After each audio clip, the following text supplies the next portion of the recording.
I'm Matt O'Neill, former U.S. Secret Service Deputy Special Agent in charge of cyber operations. In this series, I go inside the fight against cybercrime, hearing directly from the defenders in government, infrastructure, and enterprise who are racing to stay ahead, because cybercrime isn't slowing down, and neither can we. Welcome to Detonation Point, presented by Elastio. I'm really excited to introduce our guest for Detonation Point, presented by Elastio, Stephen Dougherty. Some of you might know Stephen from Dougherty Intelligence and Investigations, but I knew Stephen from day one of the Global Investigative Operations Center. So, Stephen, before we get started, try to give the audience a little flavor of your background and how you got into the world of fighting financial crime.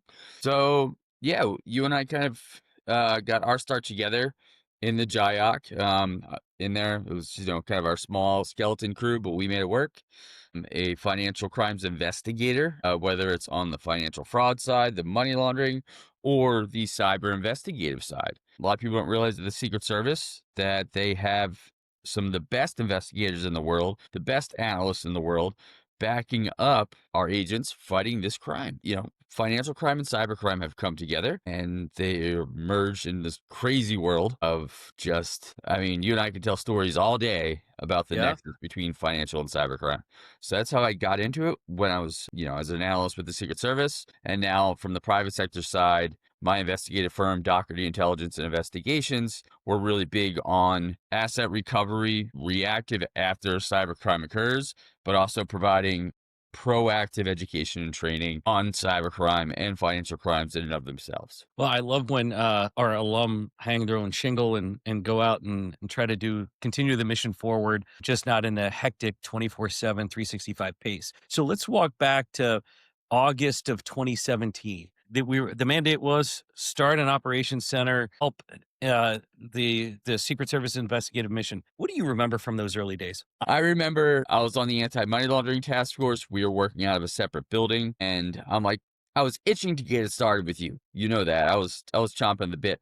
So I decided I haven't gotten official orders to move over there, but hey, I'm just going to go show up. So I sat outside the little door we had into our unit. You and Andy Hawk walked by. And I'm like, hey, we starting today? We doing this? And it was kind of like, let's see how it goes. But then, we pushed it. And within a few days, it was me, you, us, and Ronan taking it off and trying to get it working in our little ops center with our 6 desks and just incredibly big video wall for that small space.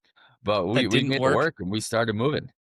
It became our own little world, right? Our own little kind of cave. Yeah.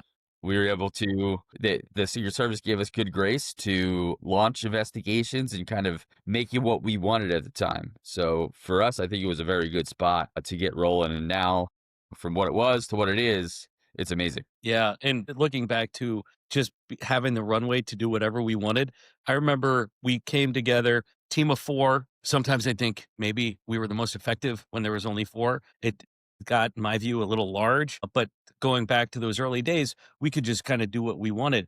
And I remember early on day one, I said, what are we going to focus on? And everybody's going to focus on something a little different. And you said, we're going to focus on business email compromises. And we looked at the IC3 report. And the IC3 report in 2017 was like $4 billion lost, and number 1 was BECs. And I remember liking to have the flexibility, and we met with a bunch of people in private sector. We met with the Bureau, and we just said, we're going to figure it out. If we're gonna build this operations center into something, you might as well target the highest dollar loss. Now, fast forward 7 years, 8 years, if you look at the IC3 report from last year, BEC's still way up at the top. Can you kind of tell the listeners why is this so persistent and why have we not really made any meaningful dent in such a huge dollar loss type case? Yeah. So with BEC, the reason why it's still number 1 and continues to be number 1, it's got competition now with cryptocurrency investment scams, but it's always been that gorilla in the room in terms of cyber and financial crime. And it's because it's just so easy to do, right? It doesn't take much at all to compromise an email account. Even now, with all the countermeasures in place, multi-factor authentication, tokenization, these things are still getting penetrated and compromised. And it's just so easy. Once you're in there, you're stealing all this info and can really kind of tailor your attack against somebody. And it's easy. And now with AI and with generative language models, it makes it even easier. And it's incredibly profitable. And what's the average loss? Probably, back when we were nitty-gritty in the Jayhawk days, it was $130,000 per loss. I believe that's probably up around $150,000 now if you looked at it. So you pull off one or two of these, that's your year. That's great salary for a year in anywhere. I made 180 grand on one of these attacks. I can take some time off and go live the dream and come back and wait until I have other information I can move on.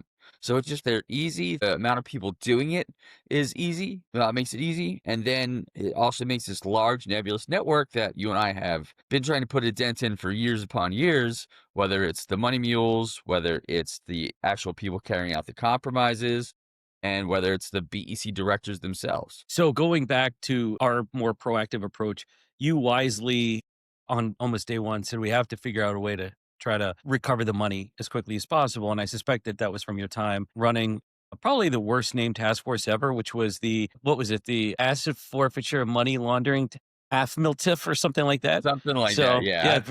I don't very want to creative. speak ill of that place. That was fun. We had a great time over there. It was and great. Just bad name. Yeah. It's just like I can't, in government, everybody has these names, these nicknames that, the Bureau had a worse name, the Rat Team. Rat I Team. mean, what are we doing here? We can't come up with a better name. So that's a terrible name. But you created our own version of, what did it call it? The asset recovery team or whatever. hmm Can you tell the listeners just the sheer amount of success that you and the team had in saving people from X amount of dollars? How much was it? So by the time I had left in November 2024, it was pushing $500 million over like a 6.5 year run in recoveries. And that's largely outside the asset forfeiture process, right? 100% outside the Yeah. asset forfeiture Yeah. process. That's not even counting that. The $500 million is money we stopped in bank accounts, talked to the banks, requested it to be frozen, worked it back through whether it's the hold harmless process, the indemnification process, wire recalls, even some kind of got funky with ACH recalls towards the end, or us having to seize it or even have it surrendered to us, where, we would be on the phone with agents in the field knocking on a door of a money mule in whatever city saying, hey, you have this money, it's fraud, give it back to us. And we take them to the bank and walk away with a cashier's check. So we had a bunch of different ways to do this in a way that's fast and easy. And yeah, it was about $500 million by the time I left, which I mean, that's an astounding number. And which, as a quick aside, we're on day 24 of a government shutdown. And what really bothers me more than anything else is that there's a bunch of media reporting in the last week that the government was going to pay the 1811, so the gun carriers, but not the administrative support that are essential. To me, that is very, very foolish, because the backbone of most federal law enforcement agencies include the administrative support folks, the analysts, the computer scientists, the administrative staff. Thinking about it, you're going to make the person that processes the payroll for the agents process the payroll, but he or she doesn't get a check themselves. I mean, what are we doing? It is one of the most maddening things that you can go through, in my view, as a federal employee that is really makes a lot of sacrifices for this country. When it comes to who is suffering the most, it's the people that are making the least. The people that are least can afford to not receive a paycheck are the ones that are suffering over this political nonsense between two parties that both think that they're going to win, so they're in a stalemate. And it's just very frustrating to me, because I know that this is going to create additional divisions. It's a distraction, and it's a distraction that's benefits our adversary, whether it's nation state actors or transnational organized crime groups Mhm. that are focused on stealing billions of dollars from this economy. The people that are on the front lines, they're still working hard, they're still doing their job, but it is a distraction. And I'll tell you, and I'm not ashamed to say it, I spent 25 years in the Secret Service. My wife spent 22 years in the FBI. And for most of our career, we lived paycheck to paycheck, because we lived in very expensive places and Mhm. we were putting kids through college, and we're not alone. And so if we who were, SCSers, GS-15s and whatnot, were living that to support our families, imagine what the GS-9 is doing. It is a disgrace, and they need to Mhm. fix it, and they need to fix it yesterday. I don't blame the agencies. The agencies are being told by the departments who gets paid, who's not. I don't blame them at all. But to me, this is something that needs to get fixed because, to your point, you're a small group of 4 or 5 professional support people saved $500 million to consumers. People don't talk about it, people don't read about it, but that's 100% fact. And I remember all of the great work that you guys did. Enough about the shutdown, but it just pisses me off, for God's sake. I mean, these incompetent sons of bitches. If in other countries, if this happened, they would all lose their jobs and Mhm. then have to get revoted in. It's insane. And I'm passionate about it because I remember the pressure and the stress of when we were going through. We went through it like 5 times. And the other thing Mhm. that I just want to say to my friends who are still in government who have been there a while, I've heard some of them say, "Oh, we've been through it before. We've been through it before." Yes, you have, but Oh, we sure. there's a lot of people that haven't, and the stressors of those other people that haven't, you can't dismiss that, and you have to understand that there is a lot of additional external factors that are in play right now that at least need to be have some empathy because they're not living your life. They're not 25-year veterans or 20-year veterans, 2, 3, 4 years on the job, making ends meet, scared to death of are they going to lose their job, Mhm. jobs that they love, jobs that they sacrifice for. So anyway, do Yep. you agree? Anything I miss? 100%.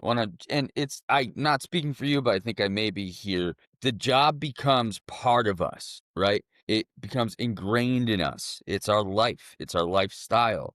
It's the way we operate.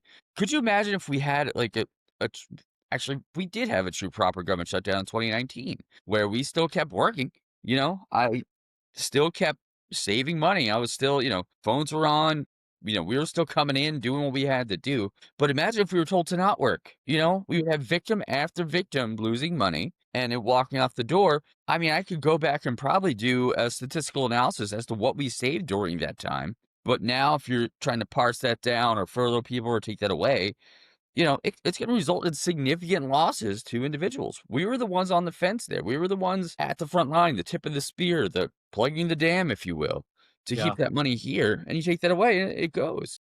And I advocate for a third party, or at least maybe a third and fourth, fifth party system. I think that would bring a lot more opinions and answers to what we're seeing. But right. what do we know, Well, right? What do we yeah, know? exactly. Nobody's listening to us. I think my dad's the only one that listens to my podcast, but at the same time, so this is for him. No, but and that's why we'll talk Eagles football at the end. But Go Birds. it's go Birds. It is a thing that bothers me because when I talk to people who want to go into this line of work, it's they don't want to right now. And I know that Yeah. I understand that there's been a huge increase in applications and whatnot, but a lot of people I talk to are not digging what's going on right now in working for the federal government because they don't want to be a pawn.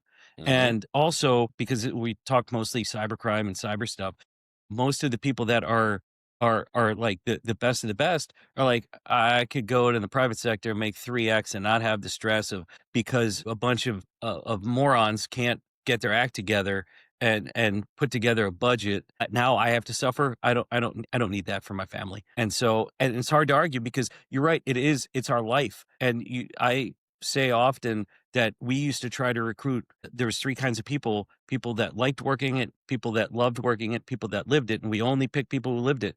Hmm. And because it was 24/7, 365, when the bell rang, you answered it. And it's just, again, I just hope it resolves itself soon and that there's no consequences that will be that we'll all have to pay for. So you were talking a little bit earlier about BECs and the use of AI.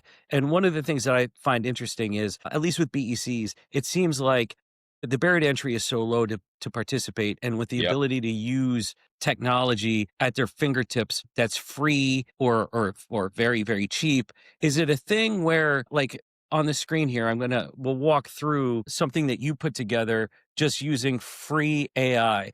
Can you kind of walk the listeners and viewers through essentially how easy it is for bad actors to create an email that would entice somebody to at least take a second look, maybe have a conversation with the sender? Yeah.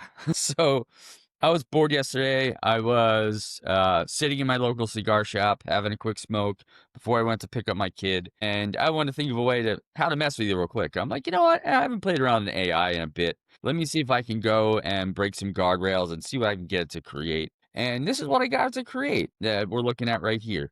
It took a total of maybe 10 minutes, and I just did some open source research to figure out what was near you. I watched a prior podcast. If you look to, I guess it's probably over your left shoulder, would be your golf clubs. And I'm like, Yeah. okay, he likes golf. All right. I have an address. Maybe he does go golf at this such and such a golf course. So I mentioned that down here to add a personal flair. And then Yeah. I even looked at Google Maps and I saw there was a kind of winery/brewery right nearby that may tickle your fancy or something that may pique your interest, particularly cheesesteaks. Yeah. And here I wasn't even trying to get you to send money, right? I wanted to get a bank account out of you so I can get some money in that I can then convince you to launder out without you even knowing it. And I kind of took it a step further because this is what we're getting into. Before, the emails used to be, we could look at them and laugh and see all the red flags based on the bad grammar, just the use of non-American English that would go in. They would use the word kindly all the time. And so you would know kind of just straight up looking at it. And we would offer trainings on pointing out the red flags. But however, AI now gets rid of that. One of the things that, we used to go after and say, if you see the word routine instead of routing, it is automatically fraud. Delete the email or move it and call us because you're being hit with a BEC attack. Because for some reason, our bad actors could not figure out that routing was not routine. So it was all pretty interesting. But now with AI, that all goes away. It gives perfect English here. And this, I even took it a step further, right? I'm asking you, I'm not providing info via email. I'm actually telling you to be safer and to log into the portal that we set up. And I can easily go set up a domain squat or spoof domain portal where, you would log in, quote unquote, and provide your password. Now I have your username and password to a secure portal you may be using, and you just provided a bank account to me that I could then use to receive funds. And I bet you the bank account's probably well seasoned. There's no fraud alerts on it. Whatever you'd be using would be something that I would be interested in as a cyber fraudster or money launderer. So yeah, real easy. And I also did it one-handed because I have an injury on my right index finger. So I'm sitting on my Playing hurt. phone like Yeah. this, smoking a cigar with this one, be like, okay, ding, ding, ding, ding, ding. 10 minutes, I sent that over to you. Pretty damn easy. So adding in those tools, just not only does it make it more clear, it just increases their efficiency. Because if I was writing this, in real time back 3 years ago, it would have taken me, probably a couple hours to put it together, really well proofread it and do my research, where now it took me 10 minutes. So it's social media exploitation, very Mhm. basic. You go, Mhm. all right, I got an Irishman, so we'll add in the brewery. Clearly he plays golf. Clearly he likes his cheesesteaks. So let's just mash it all up and send it. And it's one of those things where, especially if you're listening and not watching, Steven added like a client, a redacted piece of the client because that's some of it's public that I have. And then also talk about the Cyrillic A. Yep. So I'm trying to create the best spoof domains I can find, right? And so at the bottom here, if you see redacted ATCH, that A there is not actually a Roman alphabet A. That is a Cyrillic A that I just pulled off the internet as copy and paste. And then I can go to one of the less reputable domain hosts and use that Cyrillic A to get a website. And so now I have a spoof website that looks exactly the same as, the website that exists out there. So instead of, when we would see spoof websites before, Matt, you and I would have kind of a laugh about it because, you would see they would put a 0 in instead of an O, or things that were much more glaring that we would pick up on during our investigative work. But now, would anybody pick up on this Cyrillic A here? I don't know. I didn't. You had to I would point it have out to to look. me, and I had to look really closely to even see it. Yeah, I would have to So look and kind of go, that's how much more investigative work we have to do to figure out what they're using, the tools that are out there, and how we can, because at the end of the day, we have to be able to talk about this and prove this all in court. Yeah. right? Otherwise, what are we doing? So we always talk about transnational organized groups, and I know you spent a lot of time in Africa. You're one of the most knowledgeable people that I've ever met, and most passionate about these BEC actors. Kind of tell the listeners, who are these groups, where are they based, and what other sort of flavor you can provide. Yeah, these groups are everywhere. We see a lot of transnational organized groups get involved because there's just so much money involved. And it's funny, if you do a network analysis of money mules and where this is most prevalent in the country, we can actually overlay groups of criminal groups and where they're acting, and it all will correspond. So it's West Africa has always been the hotspot for business email compromise, as you know. And however, since I would say 2019, 2020, it's slowly expanded out now. We have West Africans who have become globalized per se, and they've moved to different areas. And then you have other groups and other organized crime groups see how much money this makes, and they want to get involved. And this isn't one person doing everything, right? This isn't one person who's doing the compromise, one person who has the bank accounts. It's not just one person. It's a network of people involved. And so, I call it the enterprise business model in terms of Mhm. crime, and that's actually changed now. Now it's more of the enterprise model of crime as a service. So you have people who will compromise email accounts, right? And they'll compromise the email account, they'll install that email rule, and they're sitting there watching it. Then they'll sell access to that inbox to whoever, So that's all they're doing, and they're selling access to an inbox.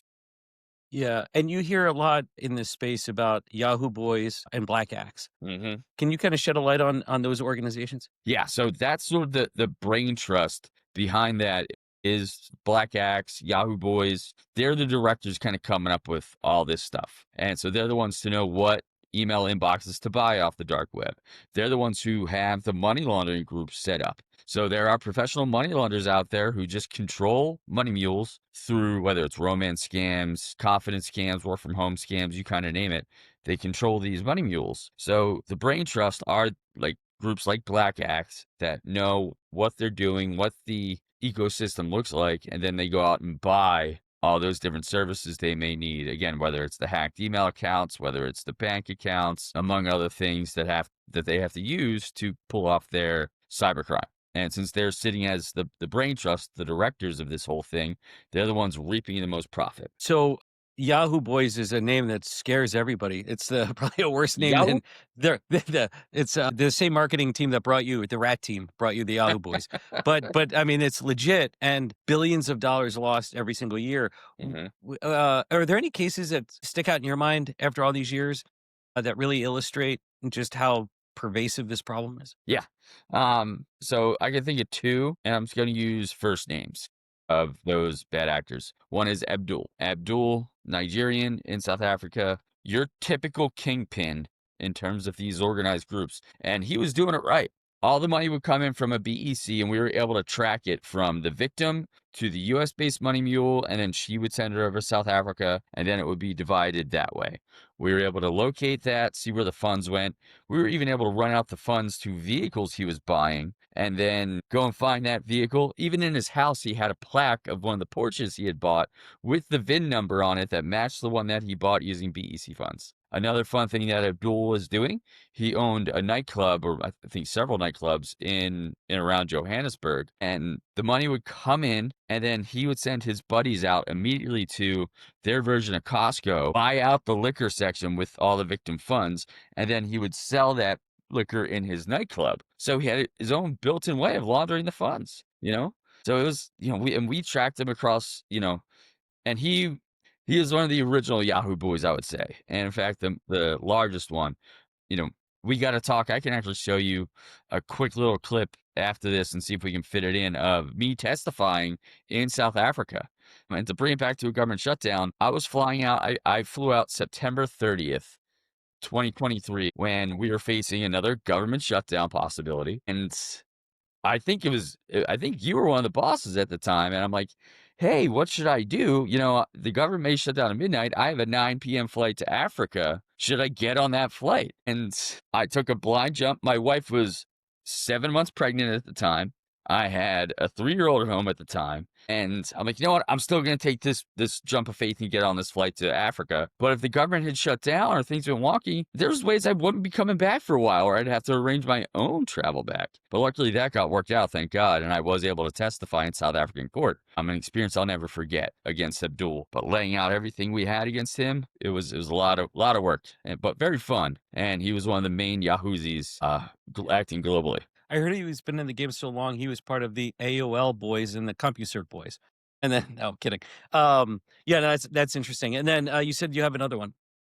So he's about to be sentenced coming Okay. up next month here. We were able to get him extradited from South Africa back to the States, which is a big win for federal law enforcement in general. This is when we worked very hand in hand with HSI, and they were amazing to work with throughout. I still consider them, the two agents I work with as close friends now because we spent so much time together working in this case. And the one thing I like to highlight here, which is indicative more of the political nature of our judicial system sometimes as well, the judge that presided over this case, I would say he was relatively lenient in some ways, especially because I would see the damage these cyber criminals were doing to people. But in his sentencing kind of logic, he would talk about that, the main actors are overseas and he's never going to see them. We're never going to get them prosecuted. Well, in this case, we did. We went after him. We got him. And I'm envisioning the scene from National Lampoon's Christmas Vacation when Eddie kidnaps the boss and then puts him in chains and he's kicking him in the ass into the house. I wanted to do that with James here where sentencing's coming up because we did get him and he is going to see him.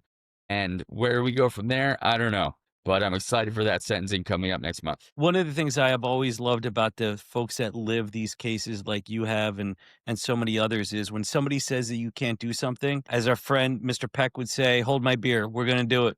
Don't Yeah. ever count us out. Watch this. We are a federal agency with global reach and we have time on our side. Mm-hmm. It might take us 5 years, but we're going to get your ass. It's just a matter of time. In some way, shape, or form, too. Yes. And Yeah. we can get real dirty with it. We don't care. We'll do it. I mean, listen, it's, the process is governed by DOJ, OIA. I mean, as you know, I love doing lure operations and we could just keep trying. And the other thing is one of I think the big wins was the South African office, the Secret Service South African office in partnership with HSI, with the locals there, with an amazing analyst. Again, not getting paid right now, but he's the best of the best. Small units can make big changes and differences. Well, it's able to be agile, the agility of it. Yes. You and I didn't have a lot of red tape to cut through to pull off some of the crazy shit we wanted to do. It's like, all right, like what, we have 1 or 2 people to go to and that's it. We didn't have 11 different bosses. It wasn't like an office space scenario. It was like, hey, we want to do this. And leadership was like, all right, we'll figure it out. Go ahead, knock yourselves out. And that was one of the things that really, I think, allowed the JIOC to grow. It allowed us to kind of work into the notoriety, as you can see behind us. Yeah. Yours would be even more if you hung your banners. And so, we were able to do this and accomplish this because leadership had that trust in us, which, I hope is still there. I hope still exists. But as these government shutdowns happen, you're going to have more disgruntled employees who either don't want to put in the effort that we would put in, or, they wouldn't be trusted by leadership because leadership has their feet to the fire now and they need to be a lot more cautious. So it's a double-edged sword. The empowered execution. I mean, that's something that I took away from our time there on day one. It was just get it done. Mm-hmm. And I had the privilege of seeing former director Murray last night and former AD Mike D'Ambrosio last night. And I told them direct, I'll always be extraordinarily grateful for the long leash that they gave us. And only once or twice did they go, all right, we're going to pull you back just a little bit. But at the same time, we had guys that lived it, that were aggressive and were really trying to make a difference and go after these groups much more proactively than just sitting and waiting for something to happen. One of my fears is right now, fraud is not a priority to any agency at all. I'd say maybe the Secret Service, sure, because it's mandated. Its really only job is fraud, wire fraud, bank fraud, mail fraud, computer fraud, access device fraud. They do fraud, but everyone else is pulled in a million different directions. And so when you're in an epidemic of scams and frauds and everyone is focused on other things, and you can argue some are important. That's not for me to decide. But what I do know is the losses are going to get a lot worse than it's going to get better. What do you Right. see the next 3, 4 years looking like, specifically as it relates to business email compromise?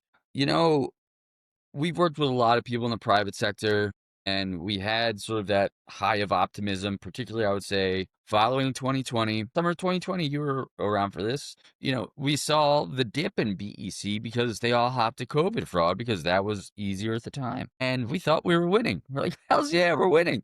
Oh, well, we were wrong. We were terribly wrong. At least I was, because like fall 2020, January of 2021, that came roaring back to us in spades. The numbers were just unbelievable. And I feel like we're going to still see that same elevation as these get even more ubiquitous, even easier to pull off with tools that are out there. And I think it's going to be rough going until we kind of really, really figure out how to prevent them access to contemporaneous and privileged information, and how to shut down the money laundering networks that are out there. Because we have to take this on a multifaceted approach, because they could pivot. If we shut down one, they could just pivot and replace that and move on from that. But if we shut down the whole ecosystem, which I believe we need to do, then we will be more successful. But we're not doing that. It's not happening. As much as we Yeah. try, our bad actors are taking advantage of public sector or private sector tools, and we've try to work with the private sector to say, hey, this, fraud is happening on your platform. And they're doing an amazing job too, but it's just so hard to get this done properly because our threat actors are 1, 2, 3 steps ahead. And so I think over the next 2 or 3 years, we're going to be staring down that barrel even more, and numbers are going to keep going up. So when we talk about BEC, we're talking about it sort of business email compromise as a general term. But Mhm. we used to break it down really nicely and talk about CEO impersonations, invoice redirects, and real estate, among others. But the two that concern me the most, and I'm interested if you agree, is with the huge sort of increase in the ability to use AI tools, audio, video, CEO impersonation is a problem, or other employee impersonations generally to get people to induce to send money. So somebody gave me great advice last night and said basically like, hey, right now it's 8 seconds. If the clip is 8 seconds or less, it's probably AI. You got to Yeah. take a look at it. But that eight seconds is going to be 30 seconds in a minute. I mean, think about how quickly we've gotten to 8 seconds. So that scares me. And then real estate. Our mutual friend who's an Oracle, Tom Cronkite, talks about the coming storm of real estate BECs when interest rates go down and the trillions of dollars that are sitting in equity start going back out. Do you share those two concerns? I most certainly do, particularly with the deepfake and the generative AI. That email I sent you earlier, right? It may look a little funky, right? But what I can do is I can figure out who's actually going to send that email, see if I can find whatever online clip or voice of theirs that I can, and produce a deepfake on that, backing up this email. So now you have the email, and now you have a phone call that I can use tools to send it straight to voicemail, but you're still getting a voicemail. So you listen to that voicemail message, says something along the lines of, hey, I just sent you an email. Take a look at it. Let me know what works. If not, give me a call back. So now you have that multi-factor backup that people are just going to bite on. And it's like, yeah, okay. So he called me, so I know it's real, and the email sounds like him, so I know it's real. All of it's deep fakes, all of it's AI, so much more convincing. And then the real estate stuff, particularly, I feel like once you get interest rates involved and that lowering, you're also not people don't realize that with refinancing as well. Once the interest rate drops, you're going to see a flood of that, and that results in things like mortgage payoffs that are happening in the background that we're not seeing, where our bad actors are targeting that. As Mr. Cronkite taught us, the intricacies of real estate transactions. There's, everybody looks at just usually the closing costs or the down payment as the big money ticket. But people don't realize in the background, there's 8 or 9 or even up to 10 different financial transactions that our bad actors are targeted. So once those start to increase, our losses are only going to increase. And it's going to get to a point where, we're going to have to stop and say to ourselves, I don't want to curse Yeah. on your podcast, but this is, Please. this is a That's heard problem. it all. This is a Yeah. tremendous problem. And so we're going to get back to that point, and it's just going to lead to further, they're going to try to put in more friction points about, stopping fraudulent transactions, what are bad actors going to pivot? So if we're not going to the bad actors and stopping them, it's only going to increase. Once we open the floodgates, I don't know. I don't What know. about I hope I have unencumbered money to land? retire on the beach by then and just put in headphones and ignore it. What about unencumbered property? Rang the alarm on that a couple years ago. It still seems like it's a problem. Can you walk the listeners through what the real problem is with unencumbered property? Yeah, so I love this. We call it also seller impersonation fraud.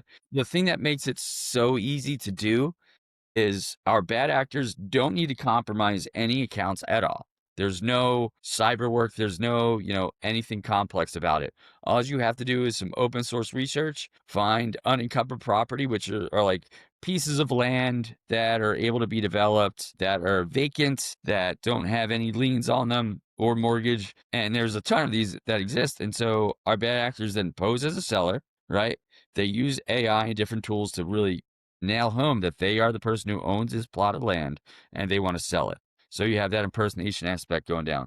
Then they contact a realtor, all virtual, all online, convince that realtor to put the property up for sale, and then they just sell it and work through the whole closing process, and they pocket the money. The land has now been fraudulently sold to somebody else, some other victim who's sent money and paid for it, and our bad actor gets to walk away. And who gives a fuck about the legal process behind or the legal things that need to be done to fix this, this sold land? And it creates an absolute quagmire in terms of how do we remedy the situation? And it's out there, and it's still, we started marking it in 2022, and it's still out there, still going, and it's driven by the realtors want to make money, the title companies want to make money. Everything looks relatively legit and passes the sniff test, so it's all engines go ahead. So, aside from the obvious sort of like, hey, if you're, real estate transactions, you need to use tools like certified, it needs to be done. You can't be sending emails with payoff information. I mean, that's negligent in my opinion. And I think that there needs to be more strict laws that protect consumers from the sort of lack of knowledge or lack of technology in the industry, and just prevent that from happening. But more broadly, not just in real estate, but what are some steps if you're a small business owner, or if you are even person transacting in real estate or something, like what are some basic steps that they can take to ensure that they're not going to get hit with a BEC? Step one, I would say watch this podcast or listen Yeah. to this podcast. But no, education and awareness around this is huge. How many victims have we talked to that say, I didn't even know how this could happen? How the hell did they get my information? Like we've seen this all over the place. So education and awareness is huge. Having relatively stringent tools in place while a while a financial transaction is going on to help stop this. It's incredible what that can do. And then throwing up obstacles, right? We talk about multi-factor authentication.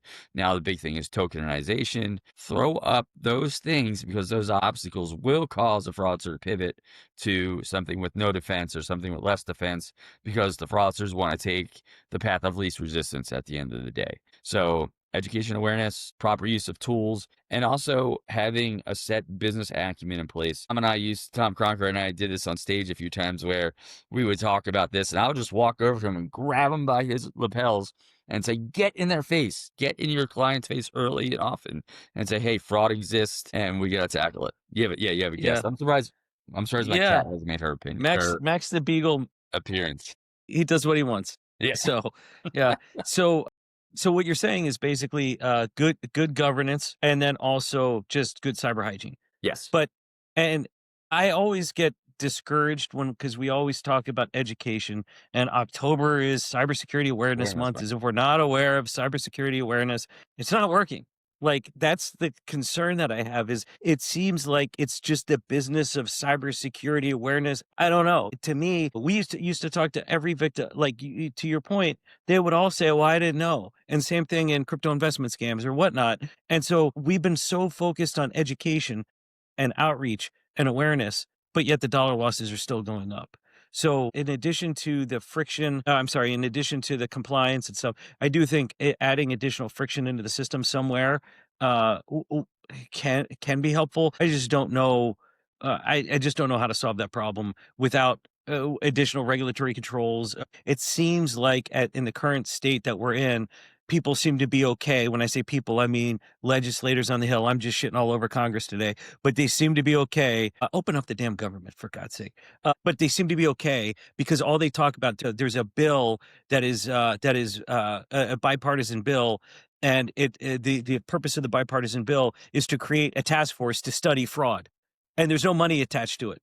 We already know what the problem is. Oh, and by the way, they made the FBI in charge of it. I don't have necessarily a problem with that, but it's not the priority of the FBI. It's the sixth priority, even on their own website. It will never be the first priority. What do you think about creating a national anti-scam center modeled off of the National Center for Missing and Exploited Children? That's just amazing. If we had that, I would be knocking on the door every day to try and get in there and work there. It's a huge passion of mine, and it's something that would be pretty easy.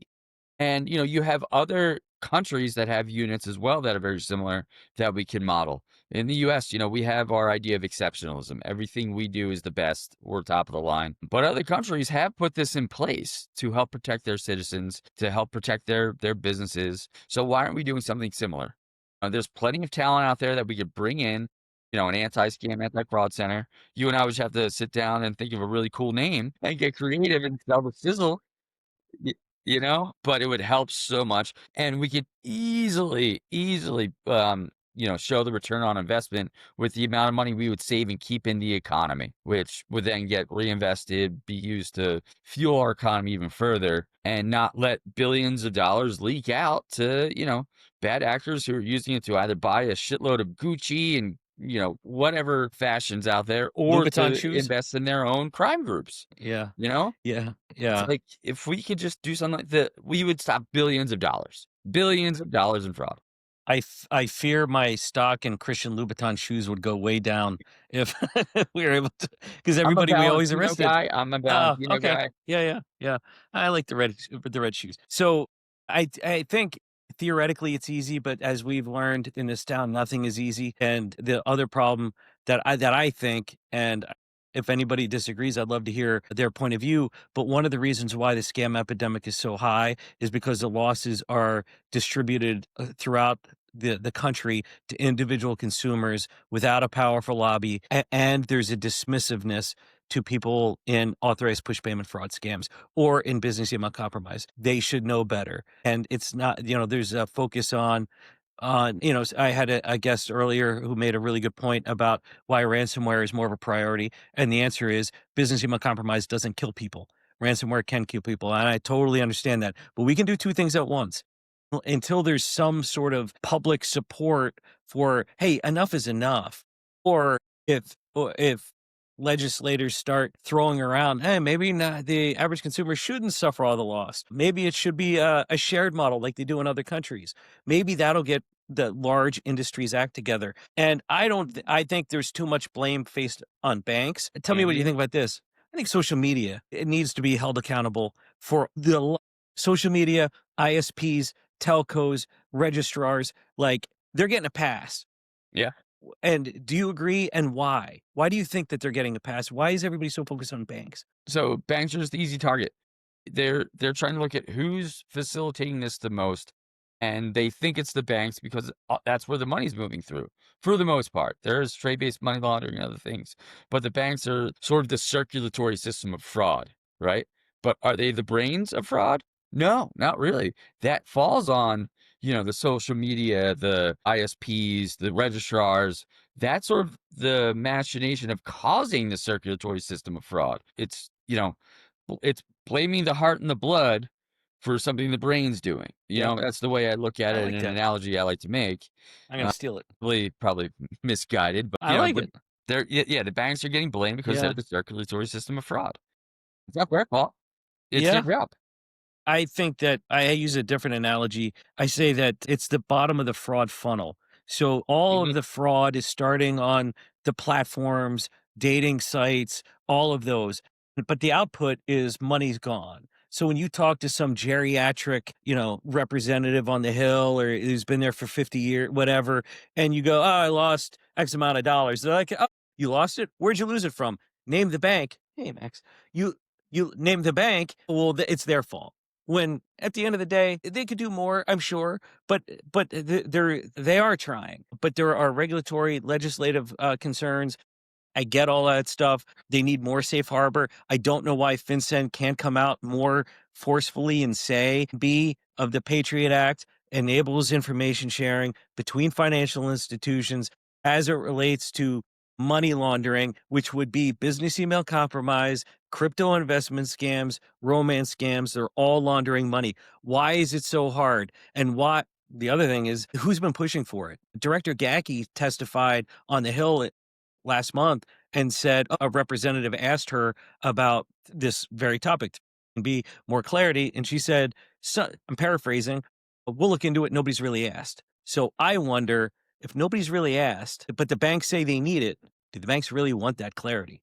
Because if they get the clarity, that's going to cost them a ton of money that they're not currently spending on something that they're not suffering the loss for. Just a theory. What do you think? I like that. Yeah. So the problem is with that, after working with bank investigators for the better part of my career, and bank investigators are some of the toughest, most Oh, yes. intelligent, hard-nosed people we're ever going to meet. They're on the front lines just as much as we are. But they know that if another cost is put on the banks, they're just going to pass that cost on to the consumer at the end of the day. So that, is an option for sure, to make it more expensive for everybody, but that's going to trickle down and still hit the consumer. I feel like better legislation needs to be put in place. Yeah. Well, I always tell people when they ask, when do you think there's going to be a big change? I do say when somebody of influence gets beat for $1 million or $2 million and they're like, oh my God, eyes open up and now things change. Because again, right now, when it's dispersed across wide swaths of individual consumers,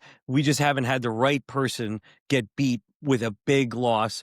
And I mean, some of the horror stories that we knew of from working in the Global Operations Center of people that lost everything in these BEC. Is there anything that stands out to you, like one case that was like the most heart-wrenching event where a victim lost everything? I had a fantastic therapy session this morning with the therapist. And it was funny when, the Secret Service provides great resources for their employees that are suffering from some type of mental issue. And they diagnosed it to me that I had secondary trauma from dealing with victims of fraud schemes, which in and of itself is enough to say something.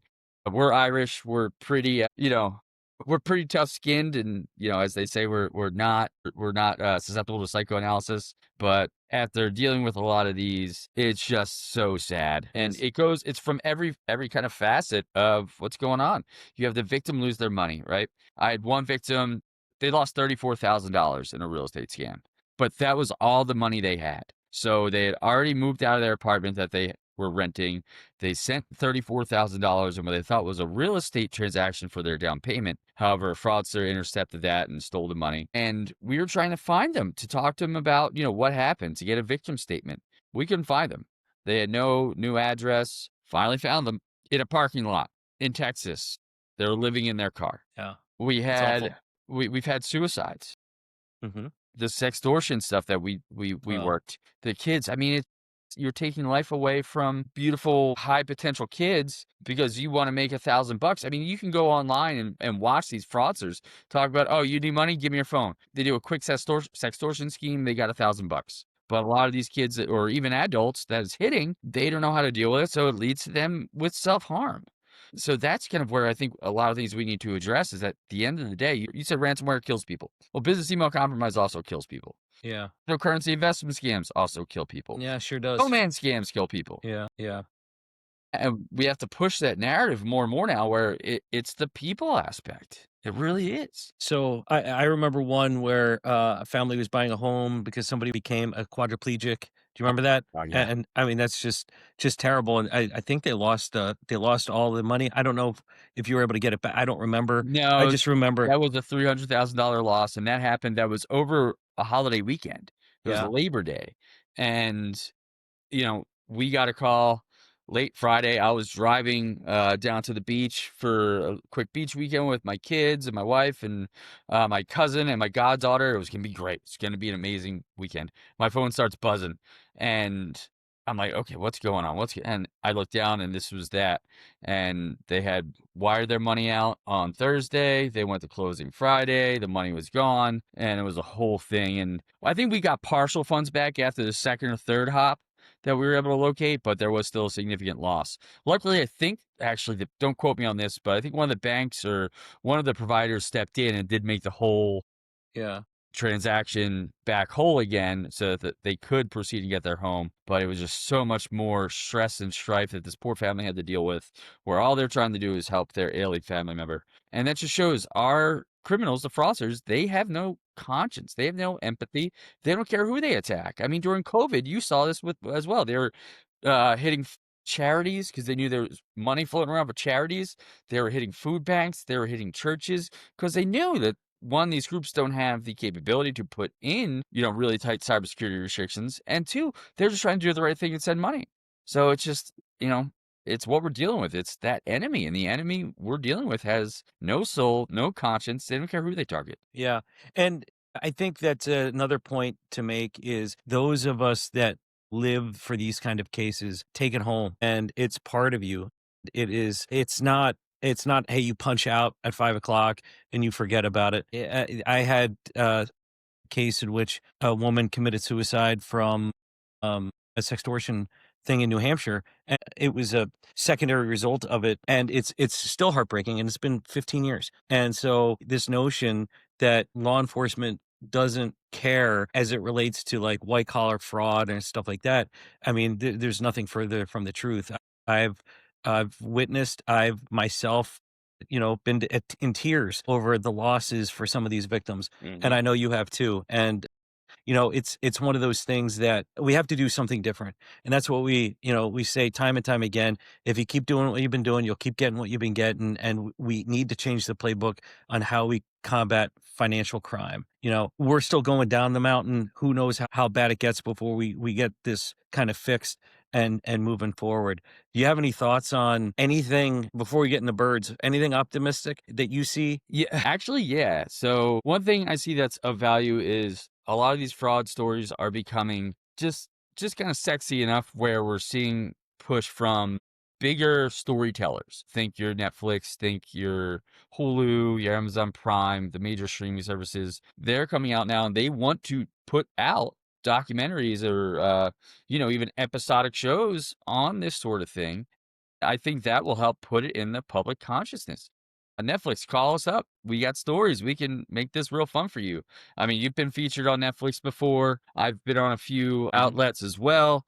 And we need more of that. We need to be able to tell our story. And I think that's going to be more more in the forefront here coming up. So I'm optimistic about that because we put those stories out there, we make it sexy, we sell the sizzle, and more people will understand what's going on, and that will help just generally to stop it. And also maybe help investigative work. You'll have people who realize they're in a romance scam case or they're, in a cryptocurrency investment scam case, and they come to law enforcement with, the bank accounts they're using, with the crypto wallets they're sending things to, all because they saw a documentary on Netflix or Hulu or Amazon Prime, what have you. Well, I think that that's a really good point. And the way I'm sort of relaying it in my head is our education approaches are not working because we're not going through the correct streams. We're going through people on websites, on .org websites and stuff like that. People aren't actively searching it out. But if you make it interesting, and the other that could change the game. I'm friends with Eileen Charlotte, who was on Tinder Swindler, and she was one of the victims on Tinder Swindler. And she's like a rock star because everybody knows her on LinkedIn. She's a wonderful person, great speaker, all that other stuff. But I think that was a Netflix show that really got a lot of attention. And to your point too, maybe when I talked about the people that are like more hesitant to go into this line of work, maybe they'll see the passion.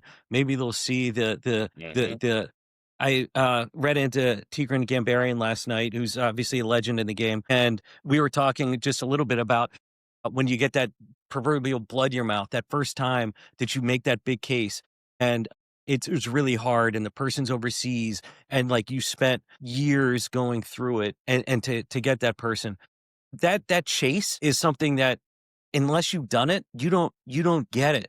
He said that. I agree. It is addicting, and it's all. I would have done this job for free once I got that taste in my mouth, because it was the dopamine hit when you were able to get leads and you were able to move that case forward. You're taking an unknown actor, an unknown Nick, an unknown email, an unknown whatever, and then turning that in, Max agrees, turning it in to a person, and then turning it into a defendant, then turning it into a convicted criminal who hopefully doesn't get pardoned. And if everyone had it, and I hope they all get it, then that would be a wonderful thing.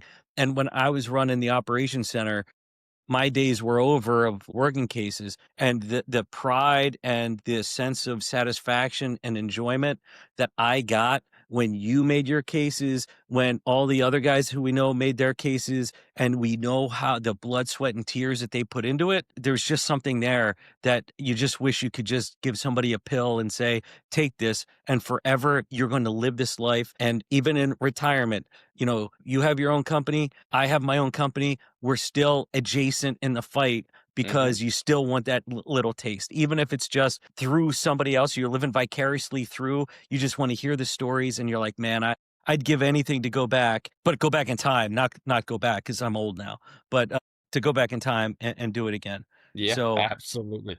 yeah, oh, it's awesome. There's no better feeling. There isn't. And you made it possible for us to. You're like, gloves are off, kids, go. And Yeah. well, we had a feeding frenzy of fraud prosecutions when we were doing it.